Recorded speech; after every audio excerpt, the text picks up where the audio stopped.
everybody? Back again. Mocofootball.com weekly podcast. Here with the man, the myth, the legend, Damon Anderson. Damon, this is when everything starts shaping out right now, man. The playoffs are right around the corner. Last week, we had a very interesting game. Northwest versus Clarksburg was a game that we all kind of were penciling in as the first test for Northwest. It proved to be everything plus for Northwest. I think that Clarksburg really showed that what we thought of Clarksburg before the season, I think that they really lived up to those expectations during this game. Unfortunately for Clarksburg, they didn't go over that hump. And that's the thing about Clarksburg that's kind of frustrating for them. And I'm sure it's frustrating for the parents and the kids as well. They get right there, and then they just can't close the deal for whatever reason. They've kind of like just been on the edge for a couple years now, looking to teeter it over, and they just haven't been able to do it. But, I mean, a very impressive showing. Tyler and Joe combined for over 200-something yards rushing. I mean, they really showed out well. Obviously, the defense that was doing pretty good for the most part of the year ran into a pretty good offense, I would say, with, in my opinion, the player of the year, Mark Pierce, leading the way, scoring 44 points and able to come out with a 44-34 win. What do you think about that game? Do you think that a lot of people are saying that Northwest was quote-unquote exposed? Do you think that it was Northwest getting exposed? Was it just a situation where Northwest found themselves in a hostile environment with a really good team that was able to do some things against them? Do you feel like there's a formula now for beating Northwest? Well, first off, hats off to both teams. That was an excellent game. Last week I mentioned it would be good for all parties involved, not only the schools, but for the entire county, if this was a competitive game, and that's what we got. That game is not only the talk of Montgomery County, but people in the private school world, all the way up to Baltimore, were talking about that game. So it just shows you how good a competitive game between two good teams can really be. So to your question, if Northwest was exposed, I don't know if exposed is the correct term. I just think the results are due to the fact that Clarksburg is a very good team. And a matter of fact, they're the best team Northwest has played this year. Right. Outside of Paint Branch, maybe Seneca Valley. Right. Honestly, I think Clarksburg is a higher quality team than both of those. So it doesn't surprise me at all that Clarksburg was able to put some points on the board, whereas all the previous teams Northwest has played couldn't muster more than a touchdown, if that at all. Right. Northwest ran into a team not only with one good running back, two really good running backs, and an effective offensive line, and Clarksburg was able to do their thing. Yeah. It's almost their it's the second highest offensive output of the season. Right. The only time they scored more than 34 points was against BCC the previous week. Right. So that's it. You know what? That does say something about Northwest defense. I don't know. I don't buy into the fact it was a hostile. They played in or the hostile environment had anything to do with it. These kids played in the state championship game. They played at Quince Orchard twice a year before, so going into the belly of the beast doesn't faze him at all. Right. I just think that Clarksburg was that good.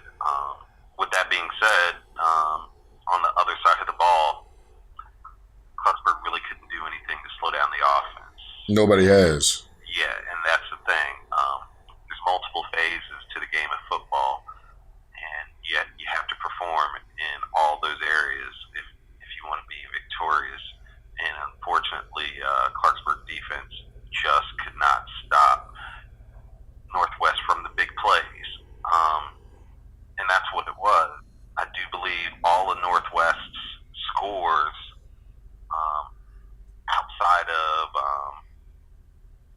the safety were all over 20 yards or more. Right.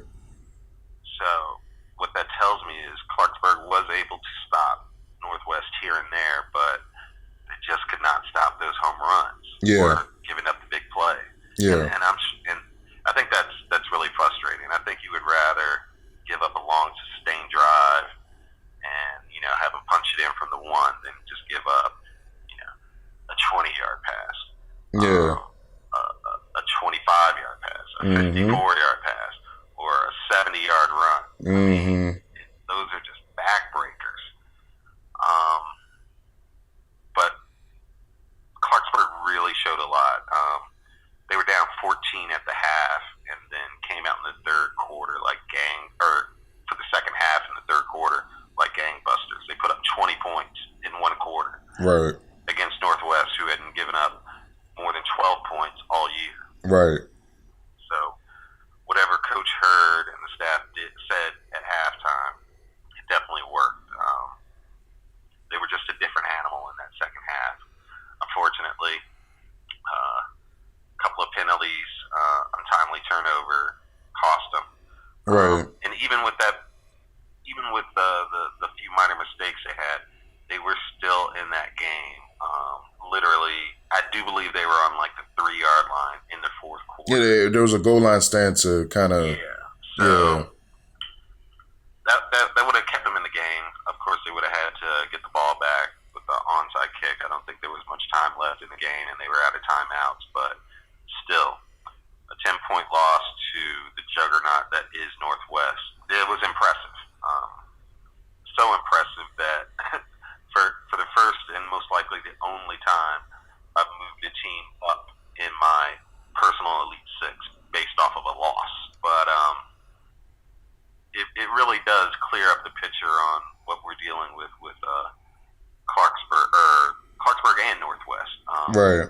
It was questionable whether Northwest was as good as we were seeing, or if it was just a result of some less than quality opponents. Right. The only two teams we really could gauge off of was Seneca Valley and Paint Branch. Mm-hmm. But then to see Seneca Valley, who give up 46 points to Damascus, Yeah. which we're going to talk about Yeah, later on. Yeah, we're going to talk about that. That kind of took the shine up of Northwest's win. Yeah. And then we have Paint Branch, who's just been up and down all season, even though they're 7-1. Some of those wins were, you came away with more questions than you had going in. Yep. So I still think Northwest is the best team in the state, but it does give teams hope, I should say. Yeah, it does. They're not invincible. Yeah. There are some aspects of the game you can exploit. The one thing that we have not seen falter is the Northwest passing game. It's just so precise and on the money, and that's what's. If Northwest is going to lose a game this year, somebody has to come up with how to solve the puzzle of stopping that offense. When I look at that game, there are just some teams, honestly, that ignore you. And I mean, the Chicago Bulls had teams in the 90s that they weren't as talented as them. They ignored the hell out of them, I should say. Correct. Right? Yeah, definitely. Going all the way back, the NFL, the 49ers had teams that just annoyed them. Whatever it was. I think that Clarksburg gets underneath Northwest's skin. I think that it's a team that when Clarksburg walks in and sees Northwest, there's no fear. They don't fear them at all. There's no trepidation to what they're about to do. They feel like anytime they face Northwest, they should win. No matter who is on Northwest, what is going on with Northwest, it doesn't matter.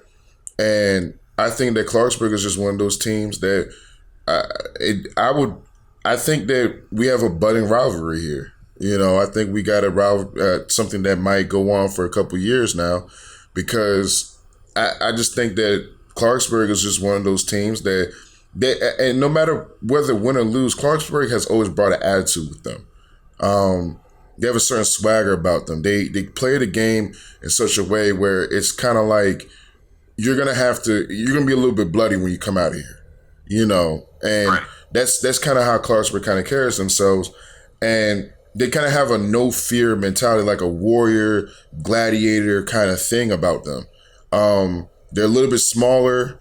They don't have the number of kids on the sidelines like the other schools do, but they have this all against the world mentality. Nobody loves us. We're gonna go out and we're gonna just try to destroy you. And I think that mentality helped them in that game. When you look at how Clarksburg was scoring on the ground, that just shows you the attitude that they came in with. Payne Branch tried to do the same thing on the ground.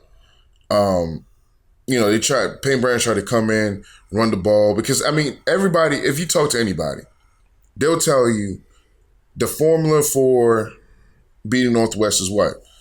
Let's run the ball, shorten the game, keep Mark Pierce off the field, right? But for most people, that's, it's easier said than done, because Payne Branch came in there, they tried to do that. By the time they looked up, it was 21-0, right? So, and QO last year, right? That's their motto versus really everybody, is to, run the ball, shorten the game, let the other team make a mistake, play field position, then I will come out with like a 28-0 win.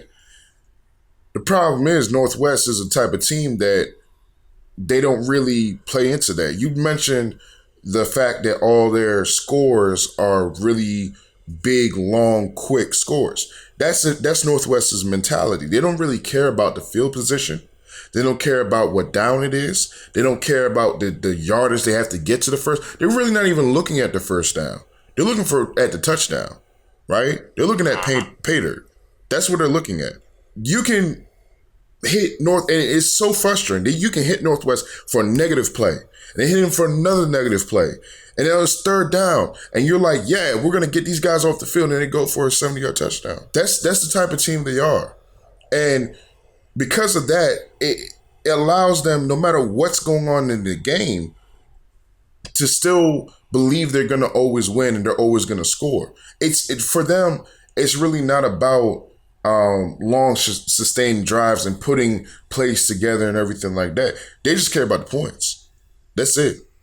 And I think what happened with them on defense was, for the first time, they faced multiple threats on the field that can harm them. When you have Tavis Holland, Tyler, and Joe on the field, and a running quarterback, and I think, correct me if I'm wrong, this is the first time they faced a true running quarterback.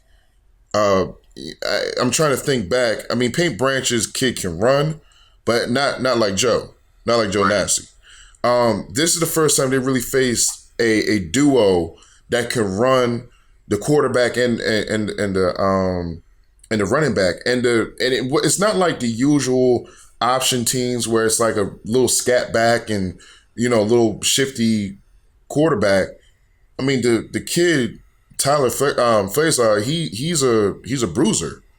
He's a kid that loves contact.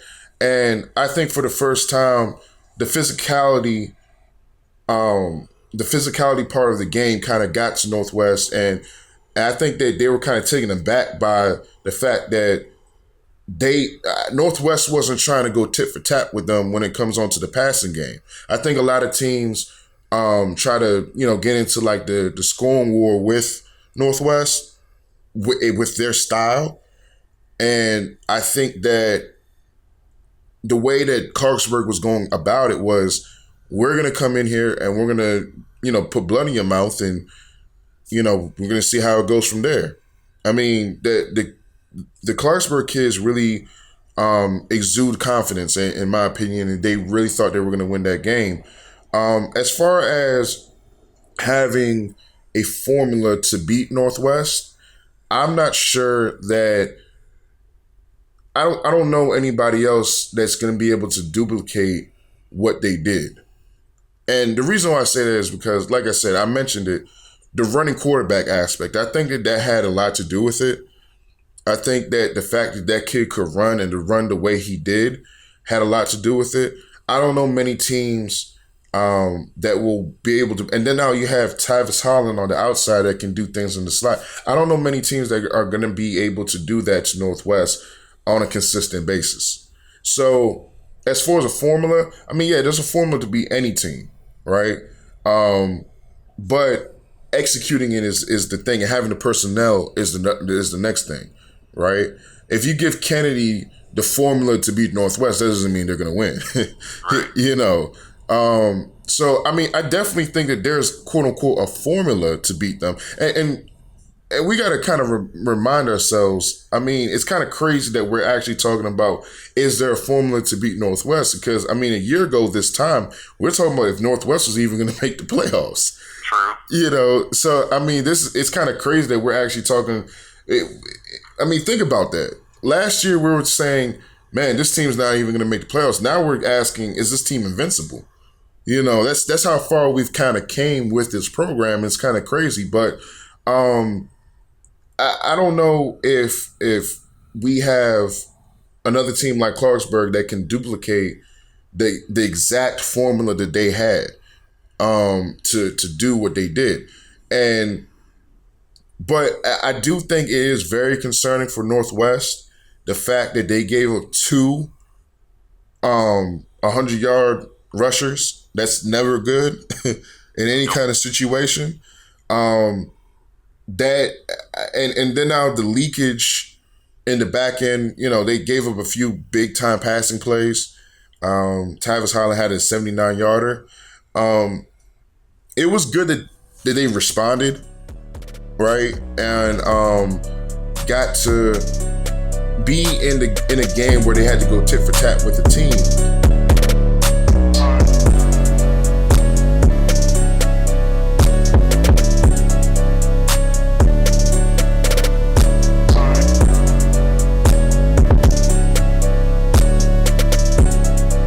All right, everybody, we're here. Special guest this week, Julian Sadur from the Sentinel, multimedia writer, reporter. He does everything for the Sentinel, man.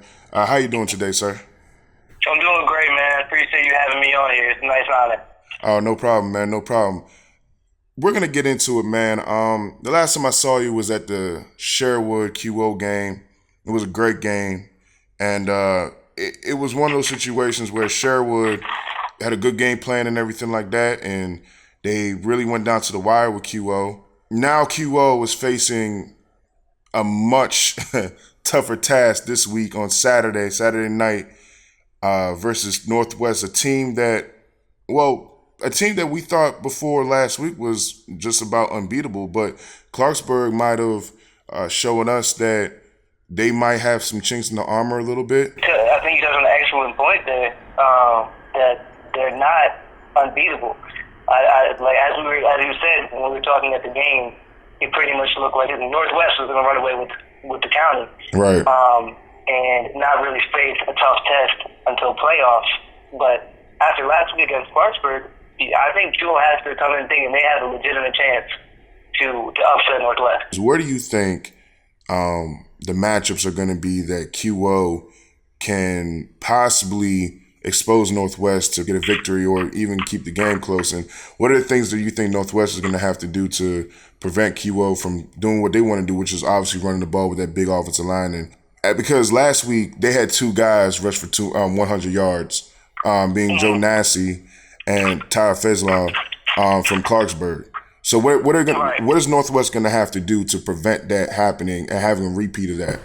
Well, I think, they saw, or Peter, the county saw what Northwest Achilles heel is. And I saw it a little bit when I was at the game when Seneca Valley put up face together with Adrian Phillips Platt, is they are susceptible to the run.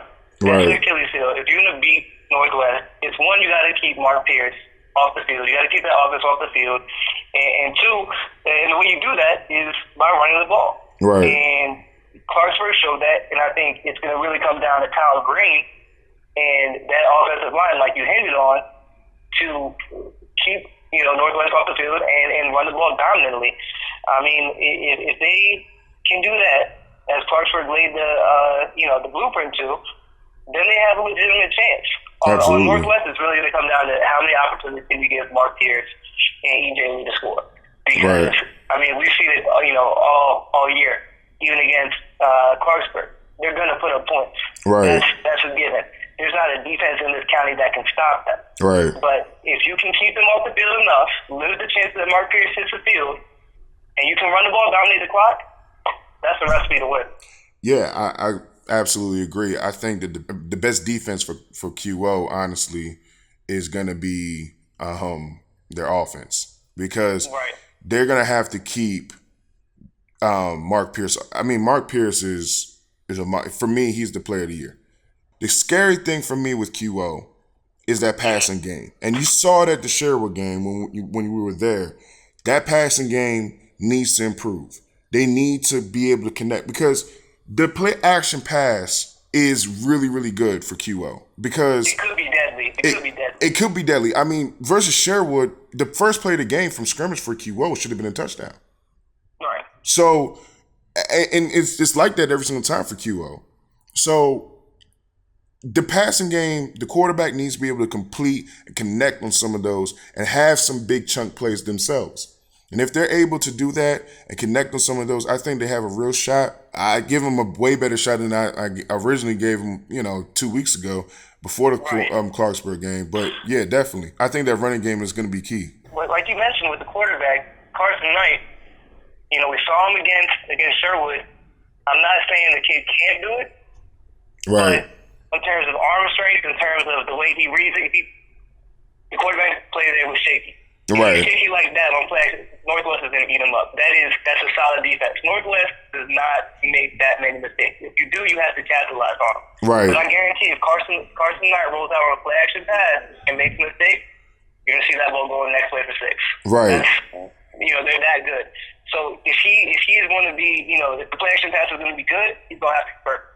It's going to have to take a perfect game by Carson Knight to, ignite that play action passing game.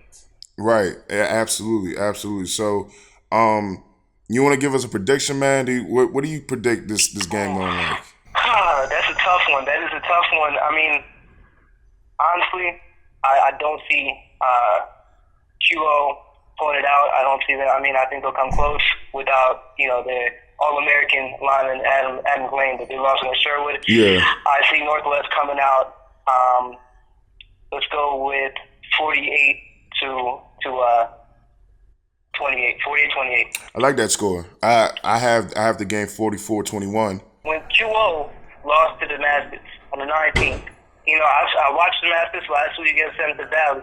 Derek Gibson, he can make plays with his feet. He can make plays with the play action passing game. Right. But they lost that game, and Derek Gibson had success.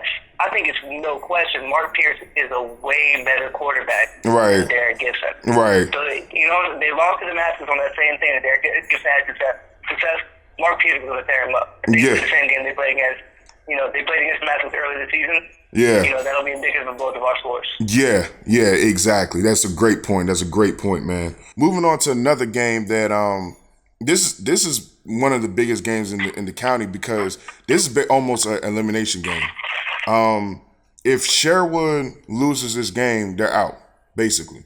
But free action, Yeah. I mean, barring something freaky happening, it is Halloween on Friday, so we might, but barring something freaky happening, it's pretty much lose and go home for Sherwood.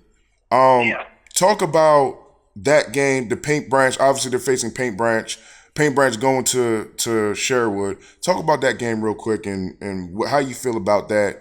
And what are the keys for Sherwood? Do you think that Sherwood is going to be able to move the ball effectively enough against Paint Branch to win this game? And what do you see Paint Branch really doing to Sherwood? Do you think that they could expose the running game woes that Sherwood has shown the last few weeks versus good running teams? And do you think they have the players to do that?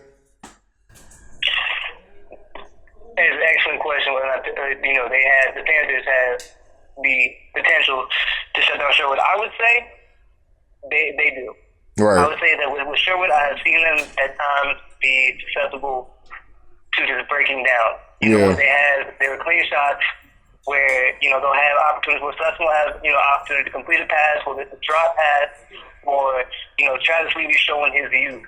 Yeah. They have had times where they just do not function the way their talent could allow them to operate. Yeah, I agree with that. Paint Branch has proven this season that they're consistent. They're 7-1. They're a consistent team. Yeah. Whereas Sherwood has proven inconsistencies. I think, if this was Sherwood playing, if both teams were playing to the best of their ability, then the Sherwood must have won with this game. Yeah. But given the year that I've seen Sherwood have, I don't think. I don't think they'll be able to do it. I do not think they'll be able to. I think Paint Branch has been too consistent.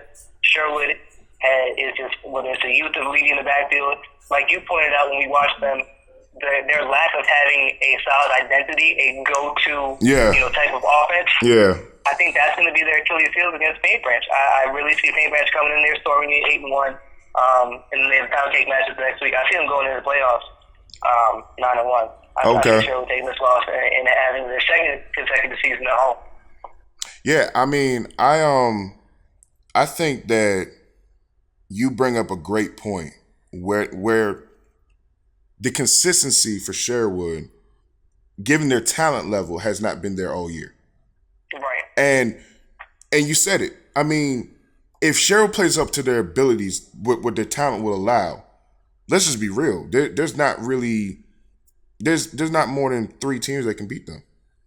But exactly. But they haven't done that basically all year, right?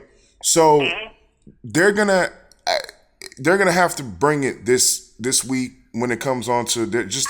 And you said it. There's times Sussman. I mean, he's obviously a good talent. He's obviously, he got a scholarship to Albany. He's a 1AA talent. A kid that a lot of people believe is a diamond in the rough kind of kid, but with and especially on the short passes, he needs to be more consistent in that, because that's the lifeblood of that offense.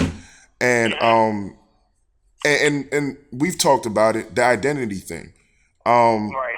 What is their identity? When you face Sherwood, what's the one thing that you fear? Now, I can tell you one thing that you're going to be fearing is Marcus Sims. Exactly. That's a given. Double Marcus Sims. Yeah. We know that coming in. Exactly. That's one thing we know that you're going to be fearing is Marcus Sims. Now, the key for Sherwood is there got to be somebody, and you mentioned the drop balls. If you're a team and you're facing Sherwood, what are you going to do? You're going to double Marcus Sims and say, hey, all you rest of you kids, you gotta beat us. Right. So I think that the key is one of those kids over there has to step up and become a main threat for the defense to take away that safety over top. I mean, you saw it versus QO. They lined up the safety literally like right over top of Marcus Sims. They need to find a way to get that safety away from that guy, get him play an honest, balanced defense. If they're able to do that, I think that they have a real shot versus Paint Branch. I saw Paint Branch versus Northwest, and I throw that game out. Because I don't know if you watched the Auburn-Mississippi State game, but it was a very similar situation where Auburn fumbled on the first 2 possessions. Well, Paint Branch basically turned the ball over the first 2 possessions, and from that point on, it was done.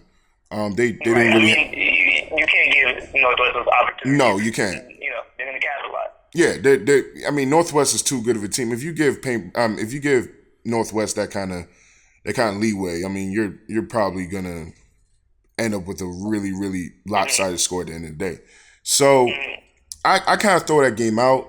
I don't even count it. Coach Neesmith is a great coach.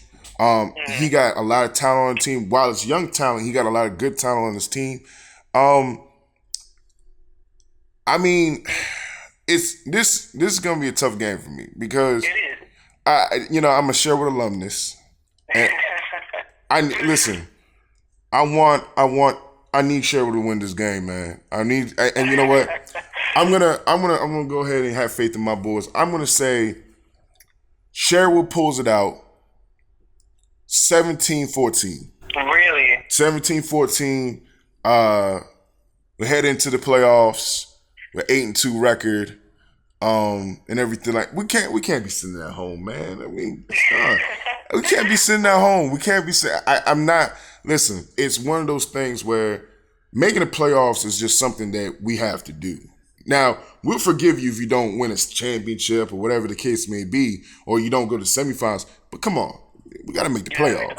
You got to make. I mean, when I was in Richmond, Montgomery, that's what you expect. There were teams where you expected to see them in the playoffs. Right. Teams like QO, teams like Damascus, teams like Sherwood. It was given that Sherwood was going to be in the playoffs. Right. Whether or not they would make it or not, it was how far Sherwood was going to go in the playoffs. I'm going to go with my prediction of a 28-14 win for Paint Branch. I see Sussman showing inconsistencies, Sherwood showing inconsistencies like they do, and I think they'll have a solid shot probably in the third quarter, and they're just not going to be able to put it together.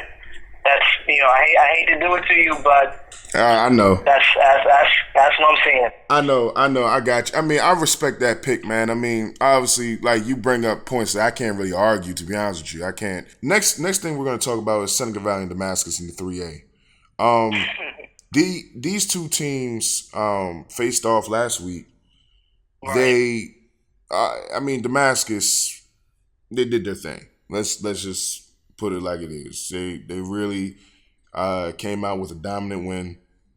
I think that Seneca Valley, they just need to, hey, take your lumps in right now, because next year and the year after that, that's Eagle time.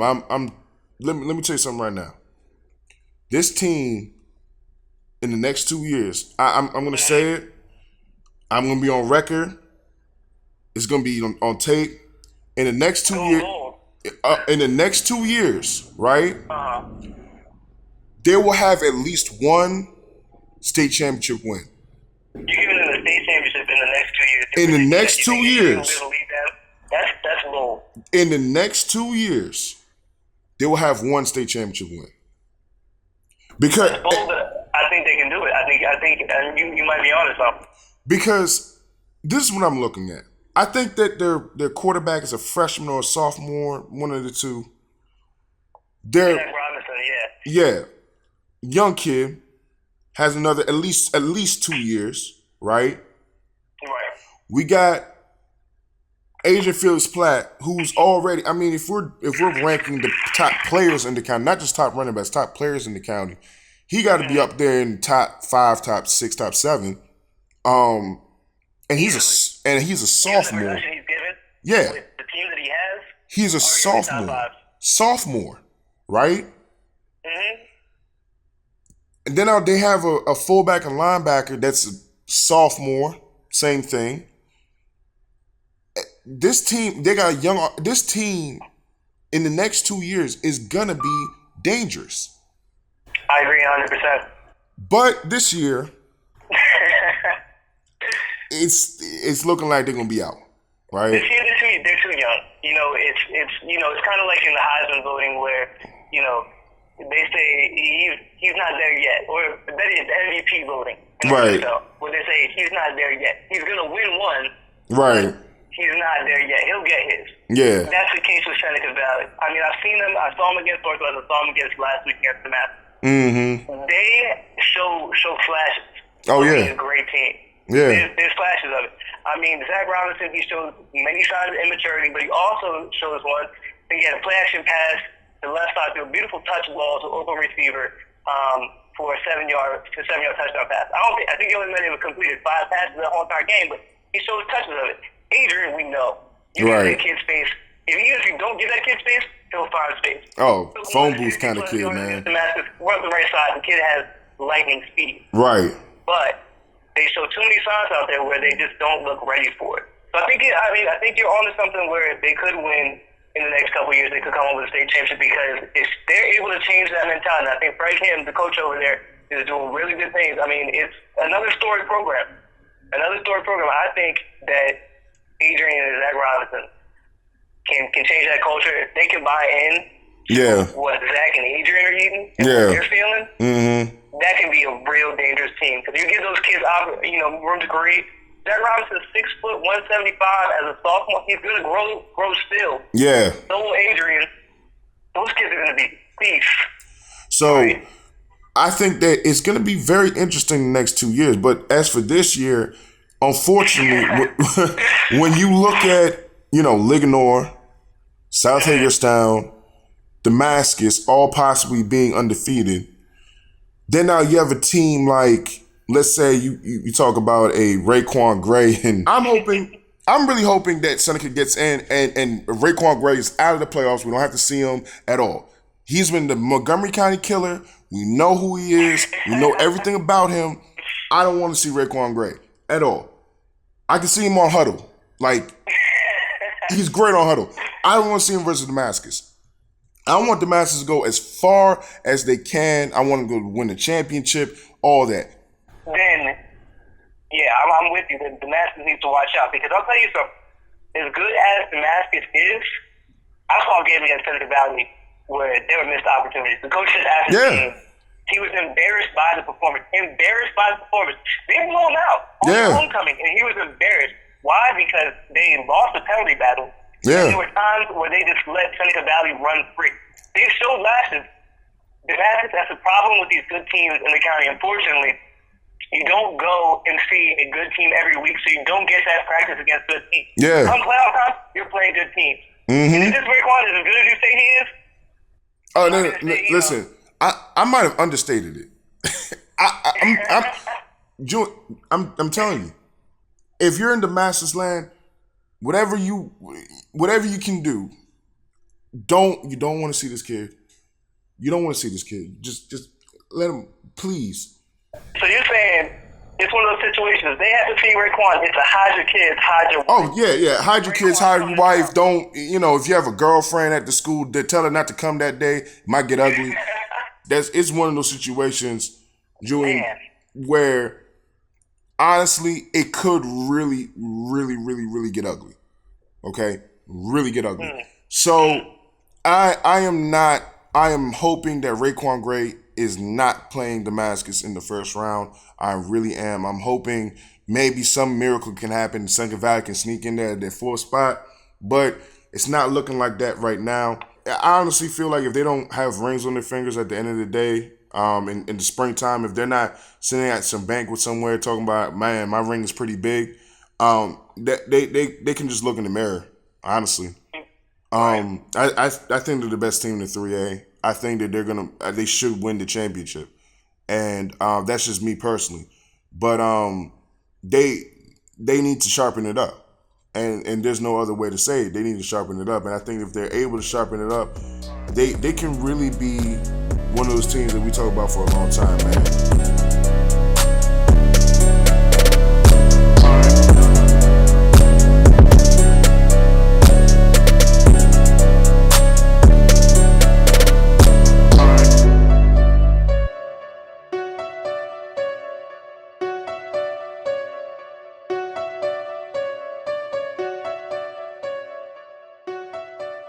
The next game we're going to talk about, Damascus and Seneca Valley. This game kind of was one of those interesting matchups to me because you had a team in Seneca Valley that was kind of hitting their stride a little bit.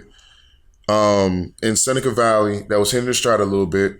That was definitely looking like they were getting on the right track. And I remember me and you, Damon, we were talking about how, we thought that the game would be a little bit more interesting than we originally thought going in 3 or 4 weeks ago. Right. But it turned out to be kind of what we thought it was going to be 3, 4 weeks ago. So it looks like now that Seneca Valley is out. of the playoffs. Now, Yeah, well, they're going to need a lot of help. They're going to need a lot of help. They're not mathematically out. They're going to have to happen. Right. So, what do you think? What's your overall feel of this game, of that game?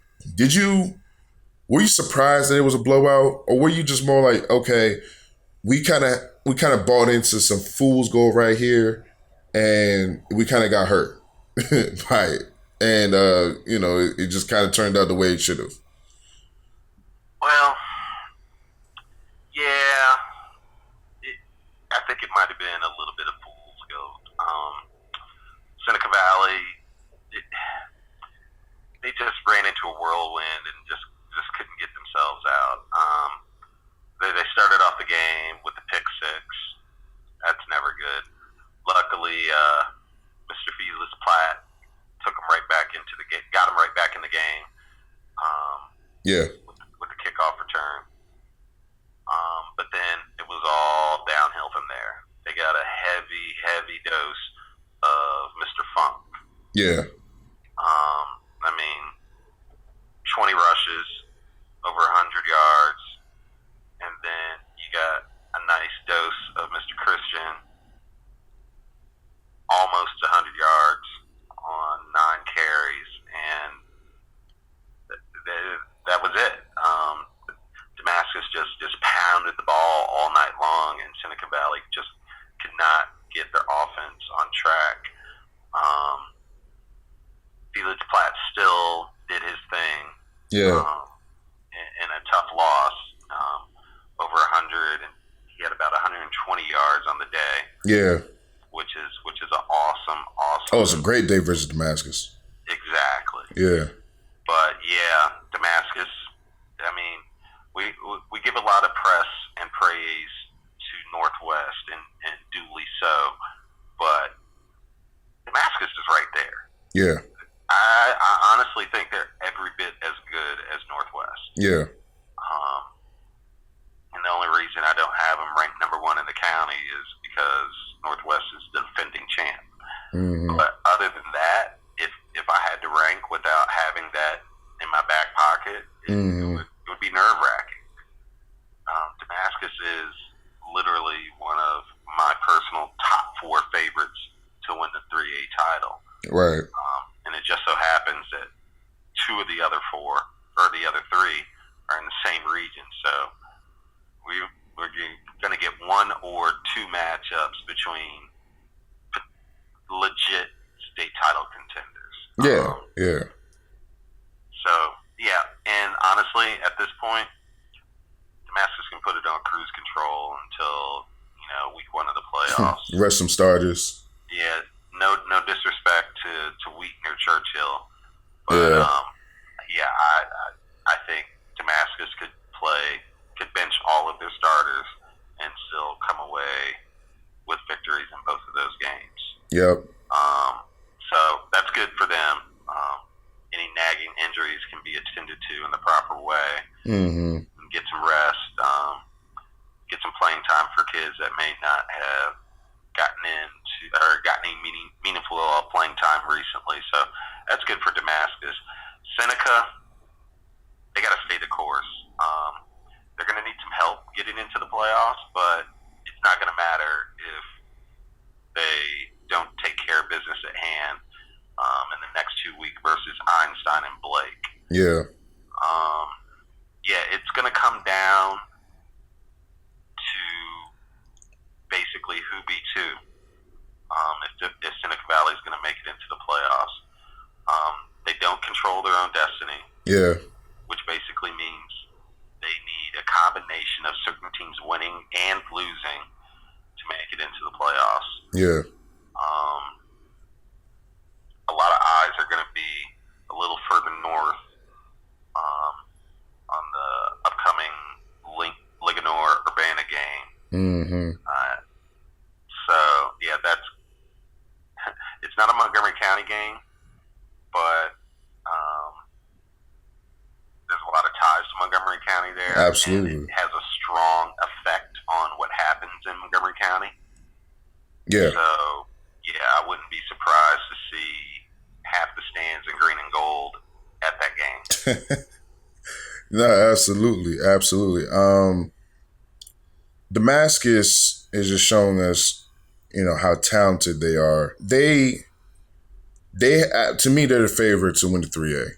I think they're the best overall team, in my opinion, the most complete team. I think that they can do the most. I think they have some of the best athletes in the 3A. When you talk about the 3A, honestly, I'm going to be real with you. I can honestly say the 3A has probably 4 of the top 5 players in the state of Maryland. Obviously, Steven Smothers, everybody knows him. Raekwon Gray, Jalen Christian, and Jawan Briscoe over at Thomas Stone. If you don't know who Jawan Briscoe is, you better ask somebody. Okay? The kid is great. Yeah, you better ask somebody. So,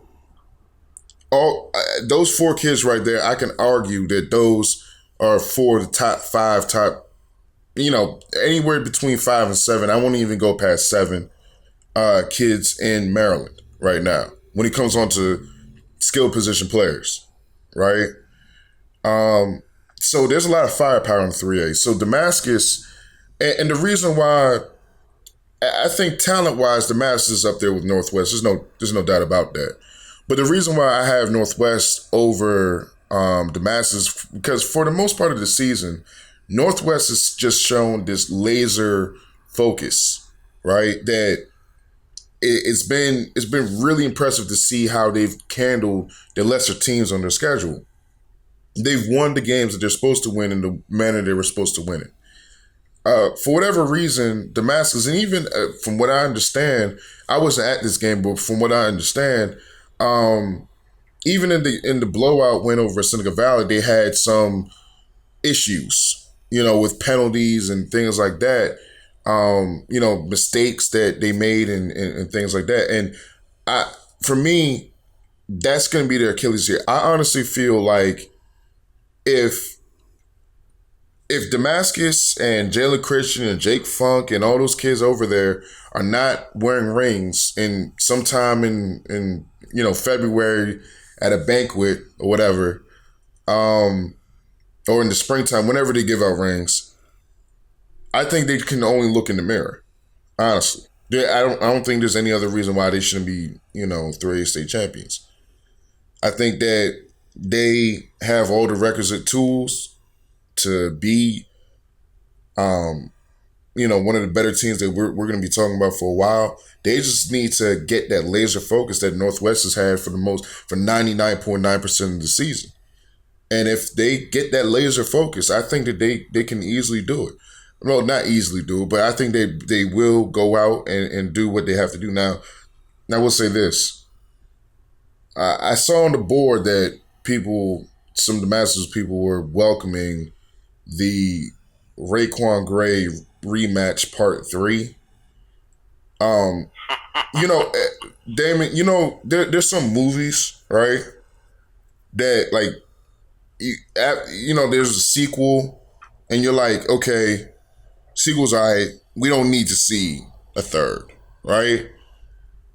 This is one of these movies that we don't need to see a third one.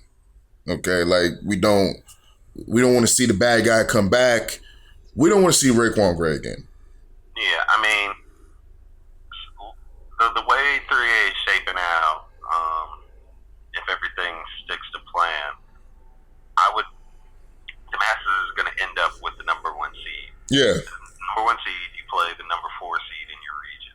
Yeah. And right now, it looks to be either Urbana. Yeah. And Mr. Gray. Yeah. Or Seneca Valley and Mr. Felix Platt. While I love Adrian Felix Platt, I think he's an awesome kid, awesome player. Yeah. And he has a bright future. Absolutely. He's not Raekwon Gray. No, at least not yet. Not yet. And he could be. Could be one day. Absolutely could be. But and if I'm a Damascus player, coach, or supporter, yeah, I've already seen what Raekwon Gray has done to my team. 2 years in a row. Yeah. I mean, yeah. We don't need to see a third. Seneca Valley, that's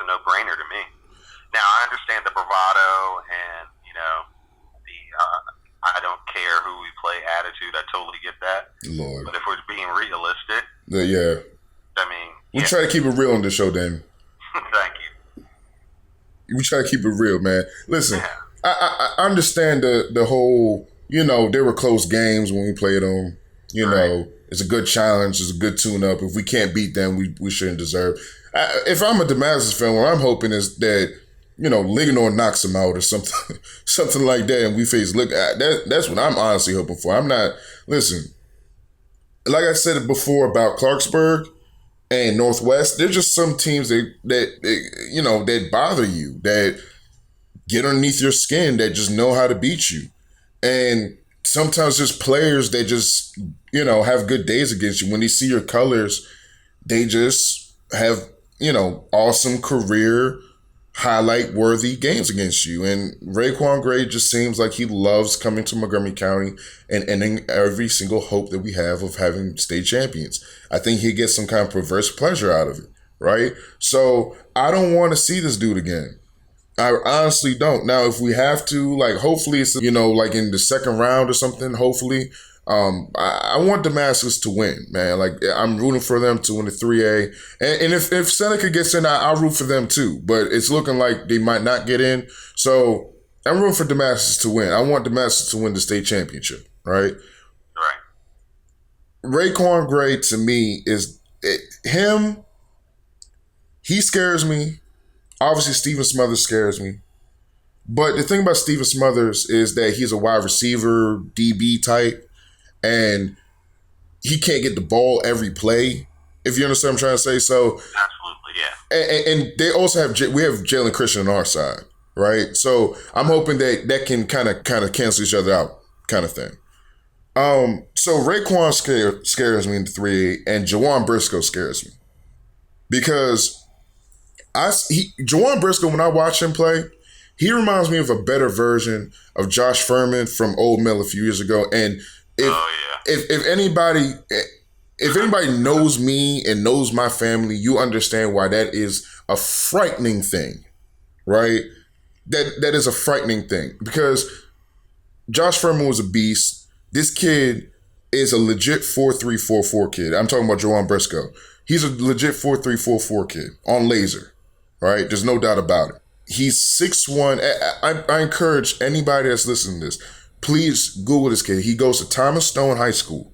He now has offers from Penn State, Georgia, Florida, Clemson. He has offers from everywhere across the East Coast. SEC, ACC, SWC, whatever you want to talk about. He has his offers all over the place, right? And it's because he's from Thomas Stone High School. I know half of you have never heard of Thomas Stone, and I don't blame you because they haven't really been on the scene. But the reason why they dug this kid out of Thomas Stone High School is because this kid's around 6'1", 185 pounds, and he runs a 4.3, and he's a monster, okay? So, and he gets the ball a lot. So he's going to be able to affect the game on every single play. So yeah, Damascus, they have some worries, man, really. They have some... I mean, 3A... I said it on the boards earlier this week. It is hands down, no question, the toughest classification in the state with multiple legit title contenders. And even a tier below that, you still have to deal with teams like River Hill. Yeah. Who may not be up to their championship caliber or not up to the level of their championship runs, but are still very good teams capable of upsetting anybody. Right. I mean, 3A is stacked.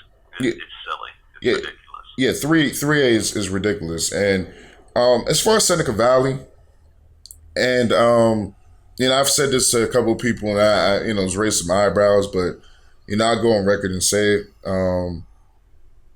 I believe that in the next 2 years, right, I believe that Seneca Valley will win one state championship. I agree with you 100%. They're in a great position to make multiple runs in the upcoming years. Yeah. I wouldn't take that bet.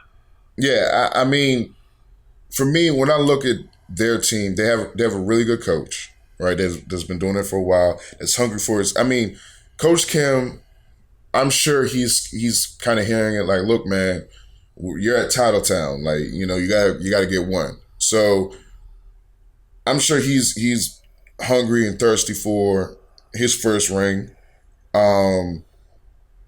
He got a team coming back next year and the year after that I think, look, get your licks in now, have your fun in beating Seneca Valley this year. But you know what? I've been thinking about something. Earlier, I kind of said it's not looking good for Seneca Valley's playoff chances.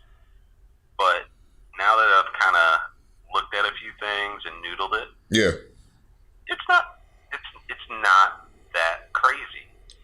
No, it's not crazy, and I'm not saying they can't make it. They only need two quote unquote upsets to happen. Yeah. And it's possible they could literally squeak in over Urbana by 0.1 point, right. And I'm not saying that they can't make the playoffs, but even if they do, they're going to have to play Damascus. Yeah, they're going to have to face Damascus again. And it's kind of like a situation last year with Sherwood, where Sherwood made the playoffs at 7-3, which was great, but we had to face Paint Branch again. That ended up being what everybody thought it was going to be, which was a blowout. So, even if they made the playoffs, it's not like they're going to have a long stint in there. Now, I'll say this: for me, Adrian Felix Platt is second in the voting for MVP or Player of the Year, whatever the case may be. And it's not because I think he's the second best player in the county. It's because what he means to that team. He's a sophomore running back, and he's been the most consistent player on this team. A team like Seneca Valley with all this tradition and all this expectation, this kid has to produce week in and week out, and he's been able to do it. It's a struggle for them because they haven't really developed the kids on the outside to take some of the pressure off of him and everything like that.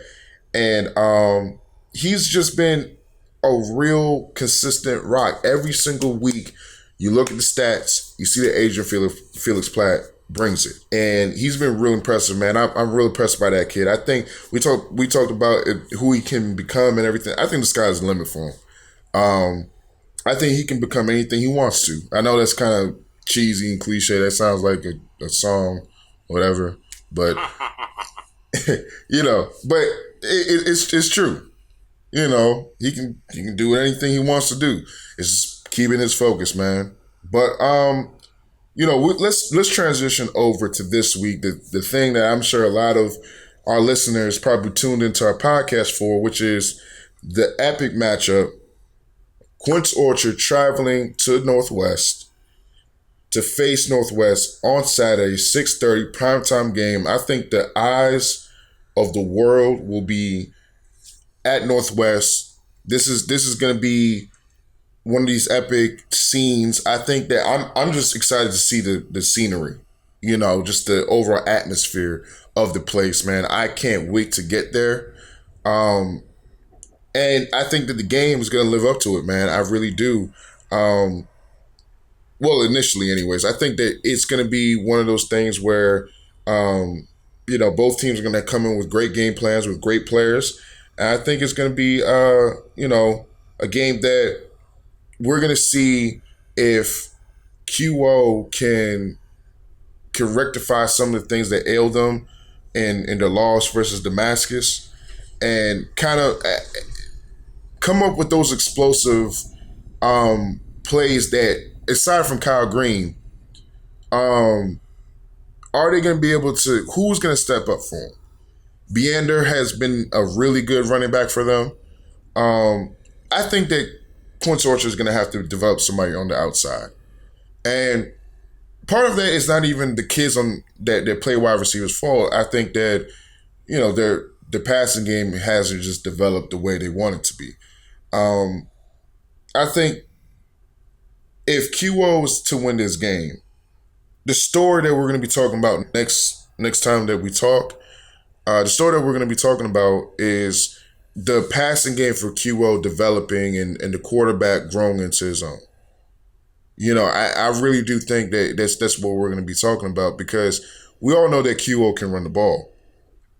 But unlike, and I mentioned this before when I was talking about Clarksburg, unlike Clarksburg, I don't think that they have the same elements that Clarksburg has running the football. I think that, the running threat of Joe Nassi really gave Clarksburg an element that was very difficult for the Northwest defense to stop. The quarterback position is not a concern to Northwest right now for the Northwest defense. It's just not.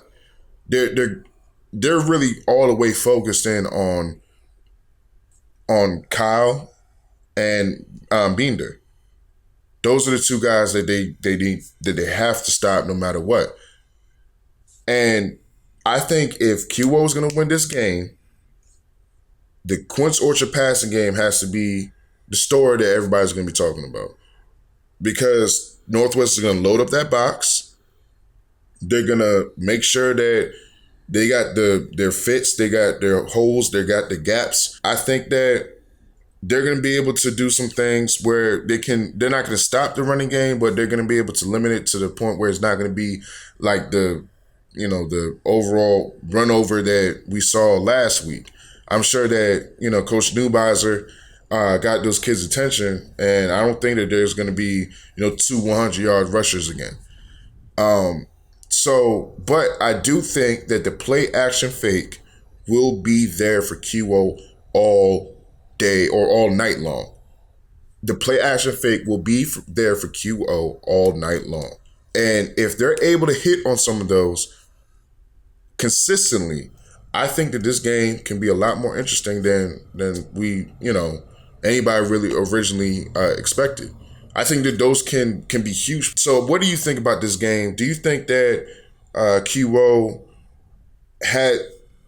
do you think that they have a formula that's good for beating Northwest? And do you think that Northwest is going to be able to, refocus themselves and get back to their winning ways on Saturday? Absolutely. I think Quince Orchard has the tools to pull out a victory.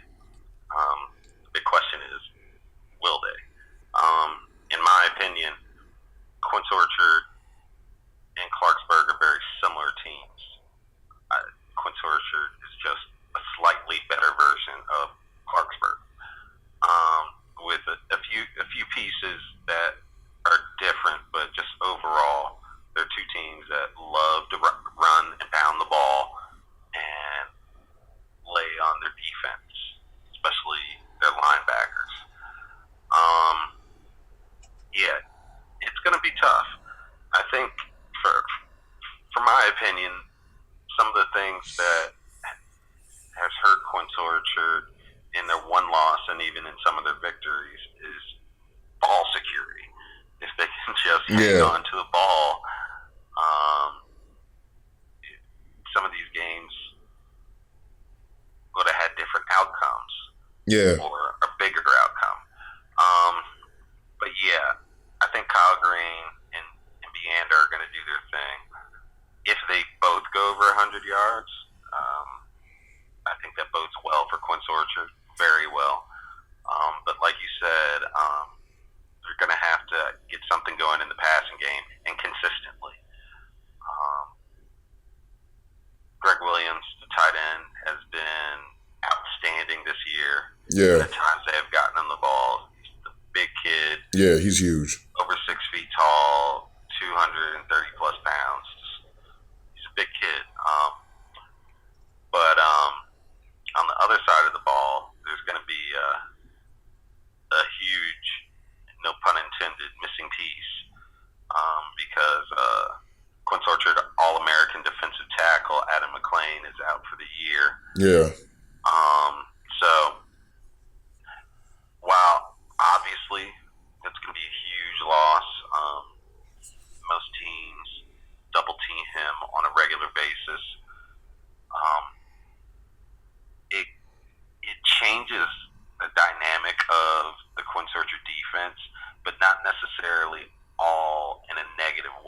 Right.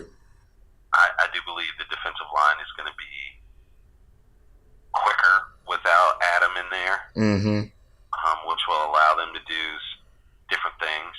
And at the end of the day, the defensive line is still solid. They're still one of the best defensive lines in the county, with or without Adam McClain. But obviously, losing a player of his caliber is going to hurt. So we're just going to have to adjust and move on without him. But I think they're definitely capable of doing what they need to do, getting pressure on Mark Pierce. Yeah. Hitting EJ Lee when he has the ball. Yeah. But, the secondary, as we've talked about several times this year, they need to step up also on the defensive side of the ball. Absolutely. Because this is the biggest test they'll probably face for the rest of the year, regardless of who they play in the playoffs. They're going to have to pay attention to detail, know exactly where they need to be and what's going on, or it's going to be a long night. Just look at the Clarksburg tape. You cannot lose focus no matter what down or distance it is, because they will go 70-plus yards on you in a blink of an eye. Yeah. Yeah, absolutely. Everybody has to be on the same page. There cannot be a lapse in communication. Right. So, it's going to be attention to detail. And it's going to be the little things that are going to make or break whether Quintorcha can hang in this game or whether it's going to be a blowout. Yeah. We saw in the Damascus game,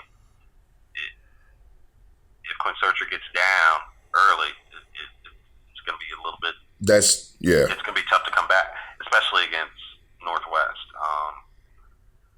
But with that being said, I believe this is going to be another close game, closer than a Clarksburg game.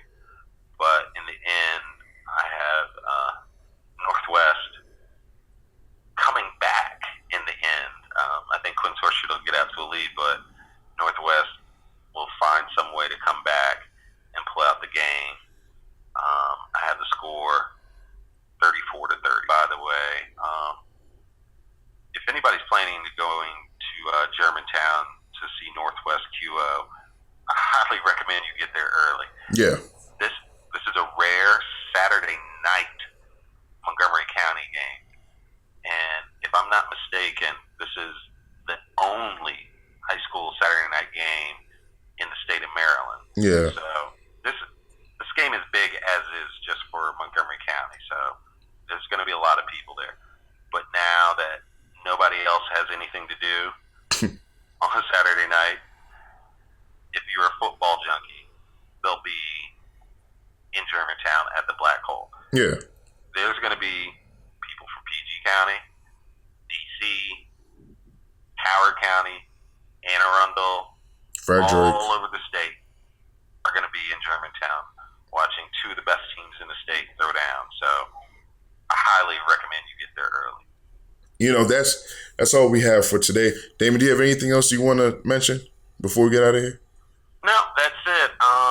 Just everybody keep in mind, we got games on Friday and Saturday.